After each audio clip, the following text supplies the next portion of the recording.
All right. Welcome, beautiful souls, to another fabulous episode of the Faith Fitness Joy podcast. It is Wonderful Wednesday, and this is episode 135. We are continuing the Moving in Faith series. Today is Taking the Leap. So, this is the first official episode of the series that I kicked off last week that I'm calling Moving in Faith. And again, today we're talking about taking that leap. I am your coach and host, Rochelle Renee.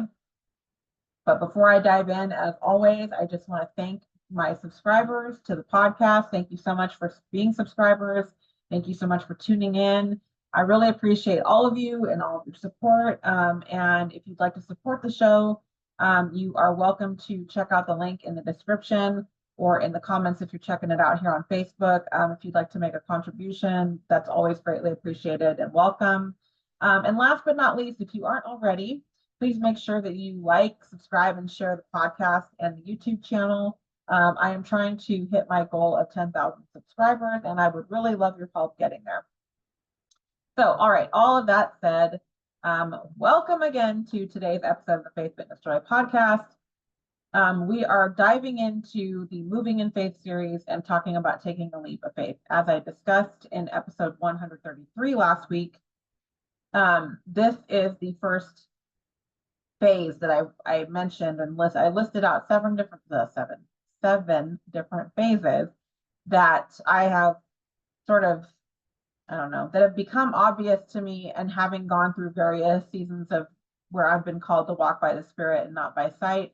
And so the first phase is like the triggering event or the catalyst or whatever it is that's leading you to take this leap of faith. So that's what we're diving into today. Now, we often hear it referred to, we often say, a leap of faith, take a leap of faith, right? But it's not always a leap. A lot of times it's more of a push, or let's say a gentle nudge, maybe. And so I have some examples of what this looks like, since it isn't always really obvious at the beginning.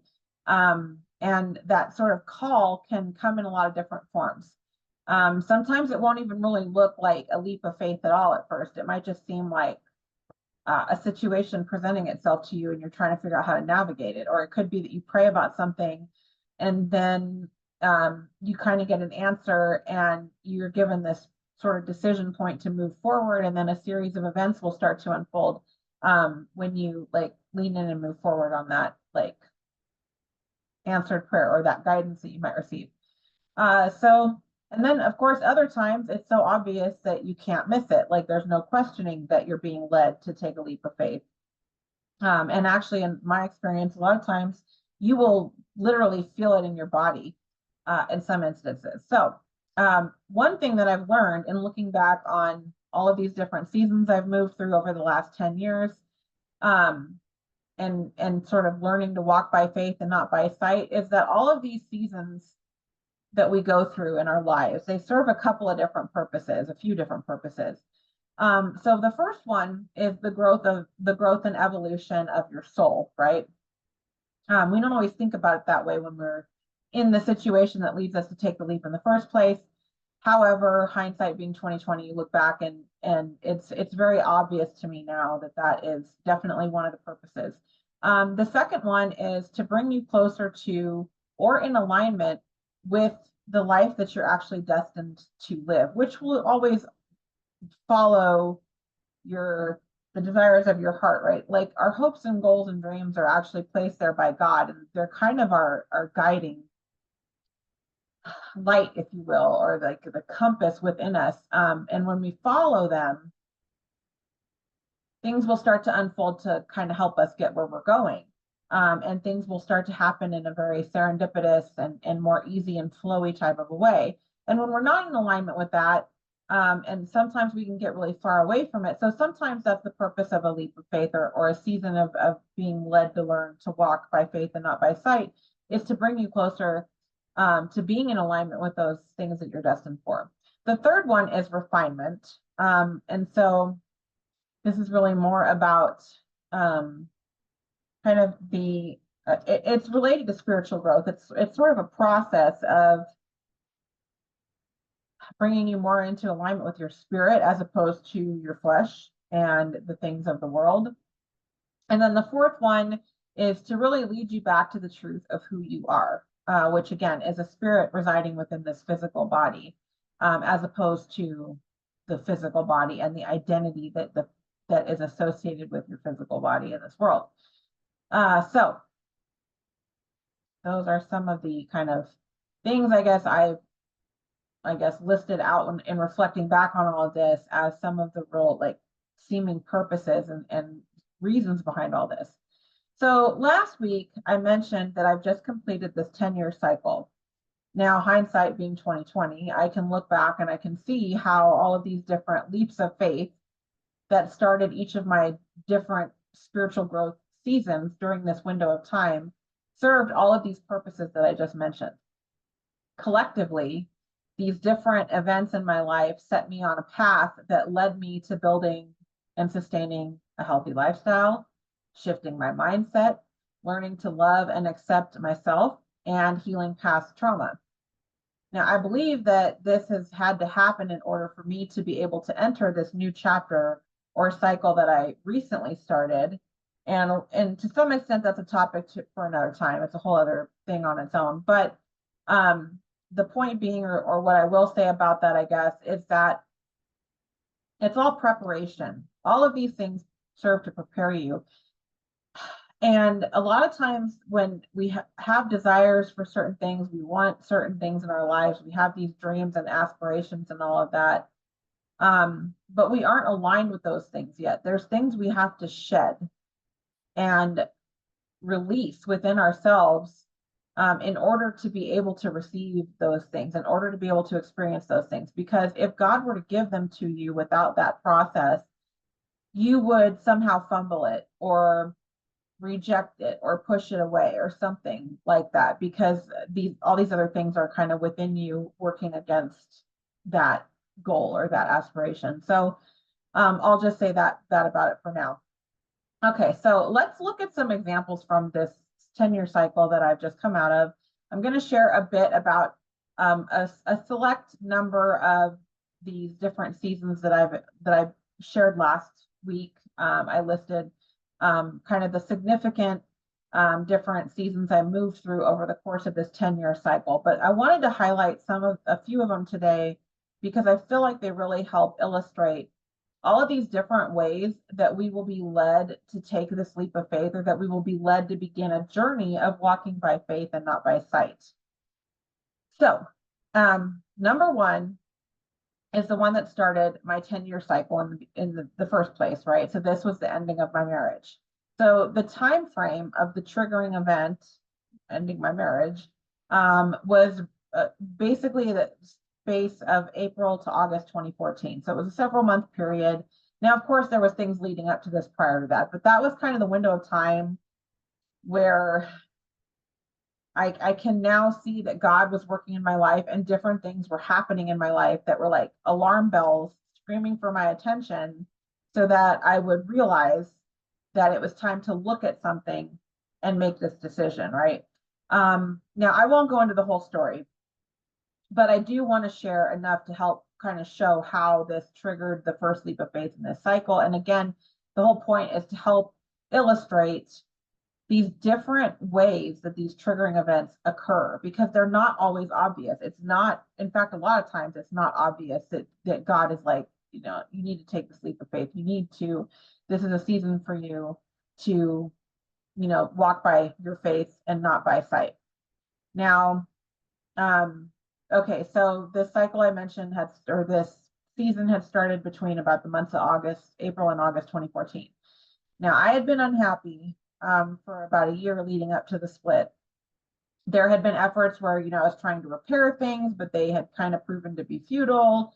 It just wasn't working. So I turned to God for the first time in many, many years, because as I've touched on in the past, I've alluded to in the past, I've kind of had I've identified with different religions. I've practiced different religions over the course of my life. And this was a time, the time prior to this, I wasn't really religious and I wasn't, yeah, there wasn't anything I was like really practicing at the time. And I wouldn't say I had like a really close relationship with God, but I definitely still believed in God and I still prayed. But it wasn't consistent. It wasn't, loosey goosey, let's say that. So this was the first time in many years that I had actually like cried out to God. And I told God, I will not leave my husband if that's not your will. And again, I was going back to, understanding in the Bible and religion and all of that. It's, we're supposed to honor that commitment and it's a lifelong commitment. And I also told him, I don't want to go against your will, but I don't know how to fix this. I don't know how to make this better. And I told him, I am terrified, Lord, that I'm going to be this unhappy and this miserable for the rest of my life. So please show me what to do, God, right? Like that was basically what I was in tears. It was a really kind of like a bottom moment, being at your bottom, being at a loss, like not knowing what else to do. So the following day, I got an answer. It was a horrible day at work. I dreaded going home. I was wrapping up at the office for the day. It was just there was a whole situation with one of my staff that was, ugh, so it was just a bad day. And then on top of that, I was like in this situation. I hadn't figured out what I was going to do. Like I said, I had just made this prayer the night before, but I did not want to go home. And that's when the Holy Spirit spoke to me and told me to look into something that I would have never even thought to look into. I would have never questioned. It was not, this was not, it would never have occurred to me at all, ever. And so that led me to an answer to my prayer to proceed with ending my marriage. Now, of course, I didn't realize this at the time, but God wasn't just answering my prayer.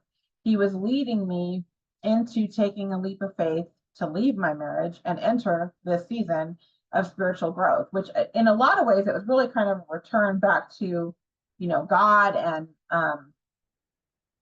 yeah, like really kind of starting me on that whole path of reconnecting with him and really awakening my spirit and my spiritual side. So because where I was at this time, I would have never seen this as a leap of faith. I just thought like, okay, I just prayed about this. I don't know what to do. And then, oh, wow, okay, I got an answer. So I'm going to move forward, but like, kind of like, now what? But this whole thing, this decision kicked off everything for me in terms of my spiritual growth. And so really in a lot of ways, that's why I feel this is the beginning of this 10-year cycle that I mentioned. So on the surface, right, if you're listening to this, it's like, well, it just looks like an answered prayer. It just looks like you prayed for something and then you got an answer. And that's true, but that wasn't all it was. Because of all that was ahead of me and what it would require, which was a ton of faith and a very close relationship with God.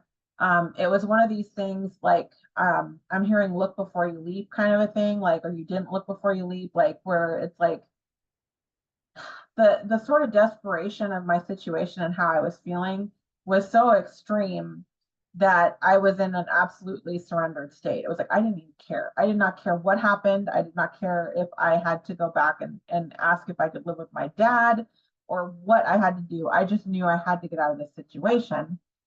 But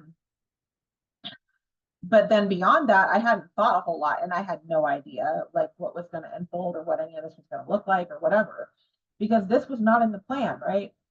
This was not supposed to happen. So it was a really scary situation. And just there was, and of course, obviously it was an emotionally painful situation. There was all kinds of other things that went with it. So but I believe the key to it was really that level of surrender that I was at when I cried out to God and when he answered my prayer. And I think that had a lot to do with why he answered my prayer when he did, and why he led me to find the information that I found and all of that.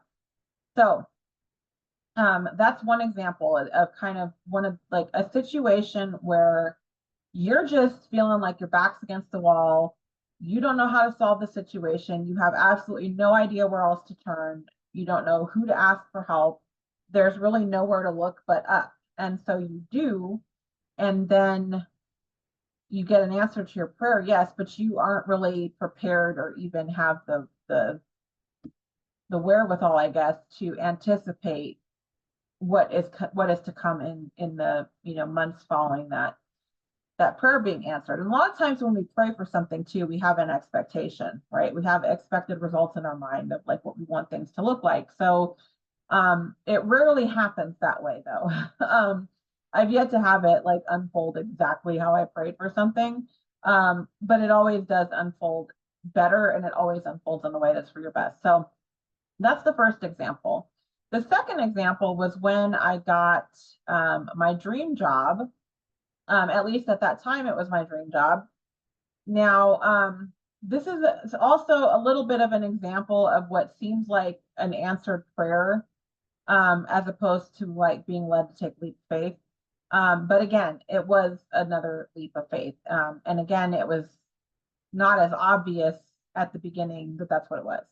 So I had started to sort of create this job in my mind about a year or year and a half or so before the job actually appeared in my reality. It was just one of these things, you know, it was kind of like started thinking about, oh, what if this and what if that, and then what if this became available, and then what if this was created, and then like I could be like that could be my job. So it was kind of one of those things. And um, like I said, after about a year or year and a half of that, it showed up in the reality, and there was an announcement for this job. It was very similar to the job that I had been doing for about a year by the time the job announcement came out, but it was on a much, much bigger scale.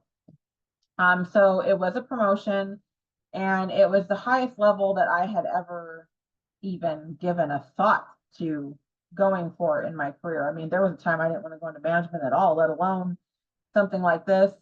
But it was the highest level thing I'd ever even considered going for. So it was something I really wanted, but it was also something that scared the crap out of me. And when I saw the job advertised, I was shocked because, like I said, it was exactly what I had imagined, like everything, even down to who I would be reporting to. Um, and so there was like, whoa, oh my goodness, like I've been like envisioning this, and here it is, like here's the job announcement. Yet I was terrified to actually apply for the job. As if applying for the job even meant that I was going to get an interview, let alone a job offer, but I was still like terrified to apply for the job. I guess because in my mind it meant like I'm actually going to go for it. And then like, what if I get an interview? And then what if I get it? And then, oh my goodness, you know, like that kind of thing. So fast forward, I got the job, but almost as soon as I got it, I was almost wishing that I hadn't gotten it because it scared me so much. And it really stirred up a lot of like self-doubt and all that kind of stuff. Like, do I really have what it takes to do this? Like, it was a big stretch. Which I've also come to realize a lot of times these things, these faith calls, these calls to a walk in faith, will involve a stretch. It will involve you having to get out of your comfort zone. It will involve you having to become very uncomfortable and confronting something or doing something that you might want to do, but it scares you. So fast forward another 2 years to when I had to leave the job because I was moving to another state. So I received numerous messages in this time frame, and I have numerous different conversations with different people from my team, and in some cases peers, expressing their gratitude and sharing how I helped them grow, or how they felt supported, or how they appreciated my leadership. The different things about, you know, this time frame that we were in during that 2 year window. There was a lot of different things going on, and you know, also expressing how sorry they were to see me leaving, but that they were happy for me at the same time. And so I was floored because not only did I have no idea that I was having this level of impact, or I mean, I hoped I did, but I didn't really know. But I spent most of that 2 years like in tears, at least the last year. Yeah, a good part of the last year, you know, just crying because the stress and some of the stuff people do, like it just, people can just be so ugly sometimes. And so there was a lot of stress related to some of those aspects of being in a job. Um, and then a lot of self-doubt, right? And so, and I think that's why I was, you know, so stressed from some of the interpersonal stuff that was happening with some of the people in the environment. Um, because it triggered, or it was like reflecting back things that I was already feeling doubtful about within myself, or things that I was already beating myself up about, like feeling like I wasn't doing the best or as good as I wanted to be doing, just because of the nature of the situation. So that's why I guess some of these, like this feedback and these conversations and messages I was receiving after I had announced that I was leaving, just really kind of floored me, because it was like, oh wow, I did have an impact. I wasn't, it wasn't like all these things I was telling myself in my head that I wasn't, doing as great as I thought I should be. So at the end,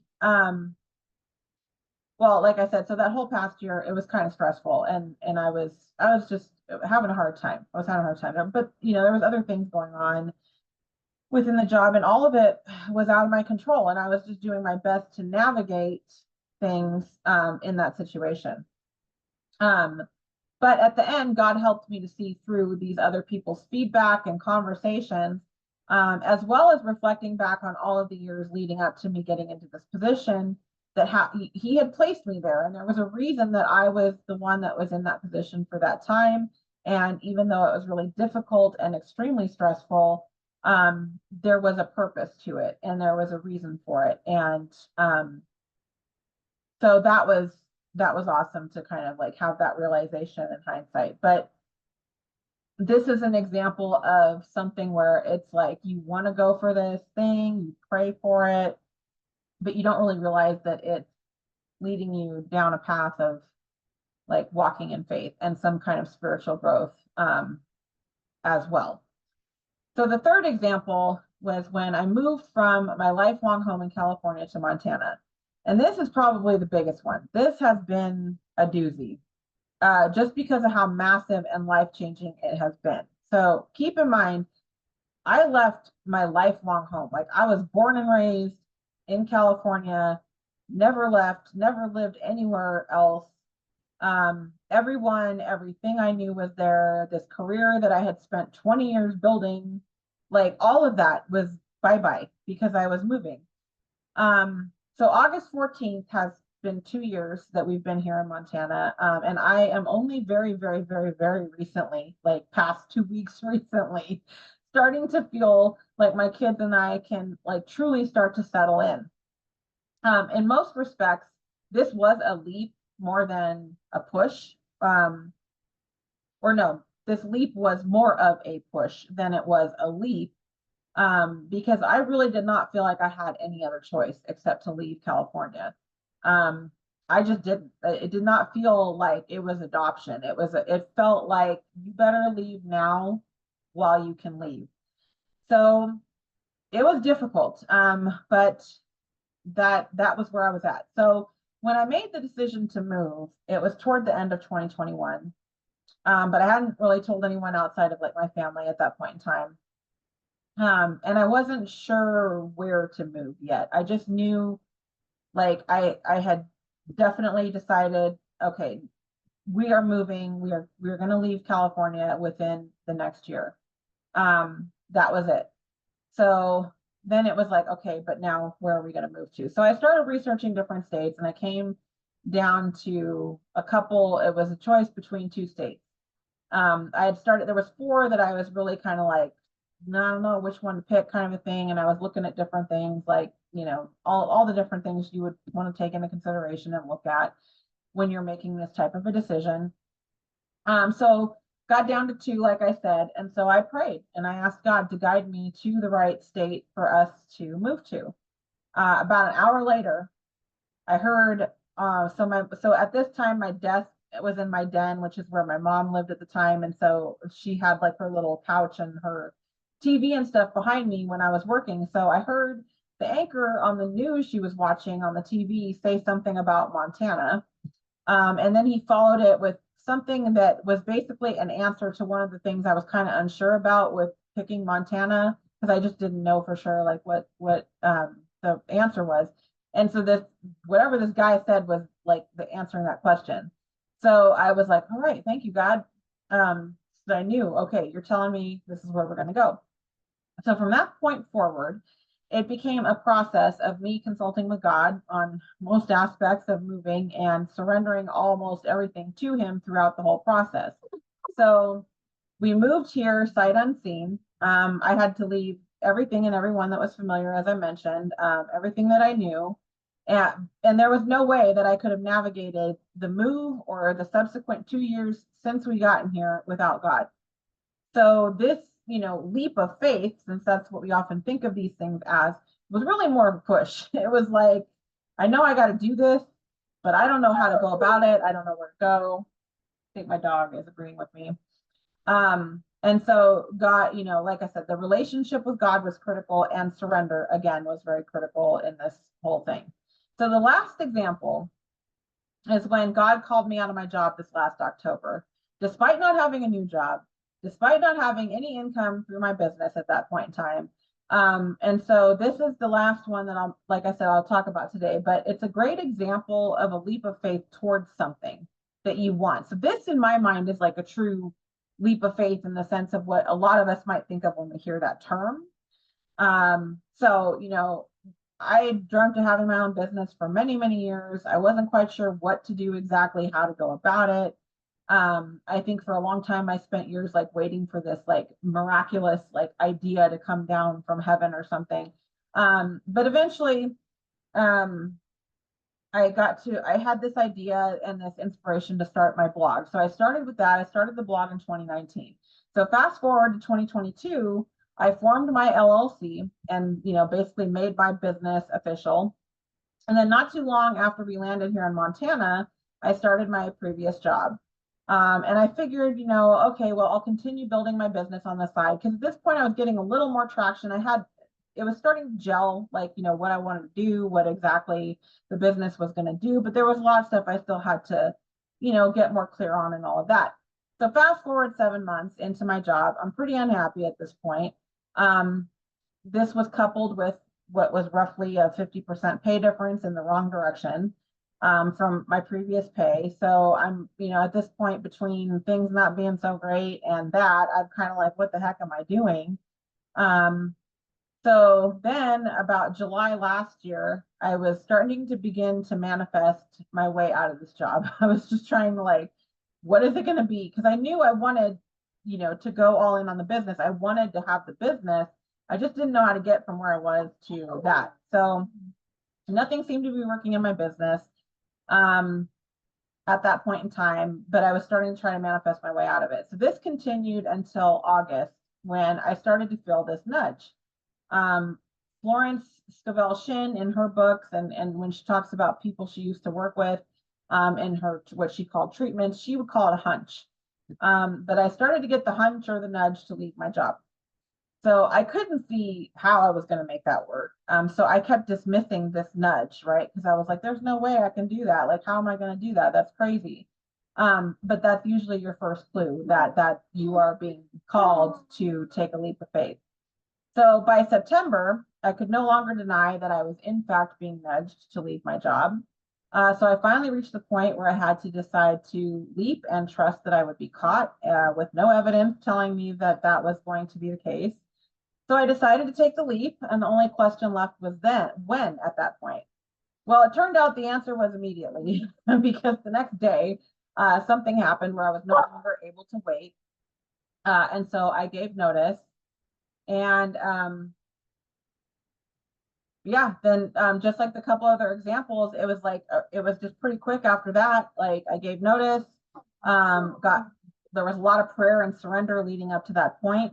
But also God was giving me a lot of confirmations. He was like confirming things before I gave notice, and then it was even more of that after I gave notice. I mean, if you're ever going to get a neon blinking sign from God, that's what I was getting in terms of these signs and synchronicities that he was sending me once I made the decision, and then the point at which that I gave notice. So there are 4 examples from the past 10 years of these different triggering events that had set me on my own walk in faith, moving in faith. And you can see from these that it wasn't always me consciously taking like a leap of faith. They're all situations where I was either faced with a problem or some desire that I had no idea how to resolve or achieve on my own. But there was some kind of deep knowing and feeling around it. All of these required me to place my trust in God and move forward when I couldn't see the path ahead of me. So that is kind of what I wanted to talk about today, just to give you a sense of like, what do these triggering events look like? What does that first phase kind of look like? Because again, not always super obvious. So I will leave it at that for today's episode on the Moving in Faith series. Today was all about recognizing when you were on that ledge, or when you're being encouraged to go to the ledge and take the leap of faith. So join me back here next week. We'll continue with the Moving in Faith series for number 2. And that concludes today's episode of the Faith Fitness Joy podcast. As always, I'd love to hear from you. So please feel free to share your thoughts and questions and comments in the comments. And also, if you wouldn't, if you'd be comfortable sharing some of your own experiences and your own leaps of faith and how you found that you were being called to that, I would love to hear that. I'm sure others would benefit from that as well. Because like I said, it's not always obvious. It's not always easy. Because it's largely a process of learning to listen to your own inner guide and your own inner compass. So last but not least, thank you for subscribing. And if you're not already, please make sure you like and subscribe. That concludes today's episode, and I will see you all in the next episode of the Faith Fitness Joy podcast. Thank you so much for tuning in today.